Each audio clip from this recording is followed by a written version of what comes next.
ഇരിക്കുന്ന ആളെ കണ്ടു. ആള് പൊളിയാണ് കേട്ടോ. ഹൈലി കോൺഫിഡൻ്റ് ഉള്ള ഒരാളെ എൻ്റെ ജീവിതത്തിൽ ഞാൻ കണ്ടിട്ടില്ല കേട്ടോ. കാലൊക്കെ നീട്ടി വെച്ച് ചമ്മച്ചിമാരിമാരി ഇരിക്കുന്നുണ്ട്. ആ കാല് സ്വാധീനം ഇല്ലാത്തതാണ് കേട്ടോ. പക്ഷേ കുഞ്ഞ് ഇത്ര ഹൈറ്റിൽ കയറി ഇരിക്കുന്നുണ്ട്. അവളുടെ ഒരു കോൺഫിഡൻറ്റ് കാരണമാണ് അവൾ ഈ ഹൈറ്റിൽ കയറി ഇരിക്കുന്നത് കേട്ടോ. ഒരു സ്റ്റെപ്പിൽ പോലും കയറാൻ വേണ്ടി പറ്റാതെ കാറ് നിലവിളിച്ചുകൊണ്ടിരുന്ന ഒരു കുഞ്ഞാണ് ഇന്ന് ഇത്ര ഹൈറ്റിൽ കയറി ഇരിക്കുന്നതെന്ന് പറയുമ്പോൾ അത്രമാത്രം സഫർ ചെയ്തിട്ടുണ്ട് അതിൻ്റെ ജീവിതത്തിൽ കേട്ടോ. ഇതിനെ ഞങ്ങൾക്ക് കിട്ടുന്നതെന്ന് പറയുമ്പോഴേക്കും ഒരു ഡെഡ് ബോഡി ആയിട്ടാണ് കിട്ടുന്നത്. എത്ര ദിവസമായി എന്നൊന്നും അറിയത്തില്ല. ആരോ ആക്സിഡൻ്റ് ആക്കിയിട്ട് ഒരു മൂലയ്ക്ക് ഒരു അഴുക്ക് ചാലിൻ്റെ അടുത്ത് വലിച്ചെറിഞ്ഞിട്ടുണ്ടായിരുന്നേ. അവിടെ മൊത്തം അഴുക്കായിട്ടൊരു വൃത്തിശൂന്യമായൊരു പ്ലേസ് ആയിരുന്നു ഫസ്റ്റ് തിങ് എന്ന് പറയുന്നത്. രണ്ടാമത്തേന്ന് പറയുന്നത് ഇത് മൊത്തം ഉറുമ്പക്കരിച്ച് കിടക്കുന്നുണ്ടായിരുന്നു കേട്ടോ. ഇവളെ കണ്ടിട്ടല്ല കേട്ടോ ഞങ്ങൾ കയറുന്നത്. ഇവളെ ഞാൻ കാണാനൊന്നും പറ്റിയിട്ടില്ല.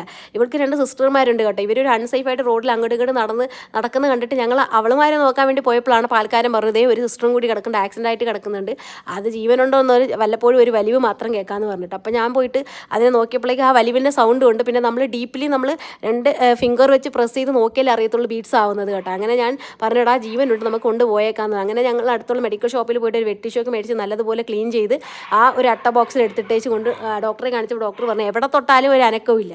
അപ്പോൾ നമുക്കൊരു കാര്യം ചെയ്യാം, ഇതിന് എന്ത് സംഭവിച്ചെന്ന് അറിയണമെങ്കിൽ ഇത് എണീറ്റാലും നമുക്ക് മനസ്സിലാക്കാൻ വേണ്ടി പറ്റത്തുള്ളൂ. ജീവൻ ഉണ്ടെങ്കിൽ നിങ്ങൾ ഒരാഴ്ച കഴിഞ്ഞ് കൊണ്ടുപോകാം.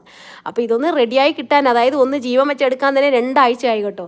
അങ്ങനെ ഞങ്ങൾ നോക്കുന്ന സമയത്ത് പതിയെ അനങ്ങാൻ വേണ്ടി അതിന് പറ്റുന്നില്ല, എണീറ്റ് നിൽക്കാൻ പോലും അതിന് കഴിയുന്നില്ല കേട്ടോ. അങ്ങനെ നോക്കിയപ്പോൾ ഡോക്ടർ മൊത്തം കാലം നഷ്ടപ്പെട്ടു പോയി, ഇനി ഒന്നും ചെയ്യാൻ വേണ്ടി പറ്റത്തില്ലെന്ന്. അങ്ങനെ ഞങ്ങൾ ഒരുപാട് കഷ്ടപ്പെട്ടു. ഇതിന് ഫിസിയോതെറാപ്പി കൊടുക്കുക, അതിന് മസാജ് ചെയ്യുക, അങ്ങനെ ഒരുപാട് കഷ്ടപ്പെട്ട് ഫൈനലി അതിന് മുന്നിലത്തെ 2 കാലും ബാക്കിലത്തെ 1 കാലും കിട്ടി കേട്ടോ. പിന്നെ ആ പിന്നാലത്തെ 1 കാല് വർക്കാവാണ്ടായി. അങ്ങനെ അത് ജന്മനയാണോ എങ്ങനെയാണെന്നൊന്നും അറിയത്തില്ല കേട്ടോ. അങ്ങനെ ഞങ്ങൾക്ക് കിട്ടുന്നത് കേട്ടോ. ഈ സമാധാനത്തുള്ള ഉറക്കത്തിൻ്റെ പിന്നാലെ ഒരുപാട് കുഞ്ഞ് സഫർ ചെയ്തിട്ടുണ്ട്.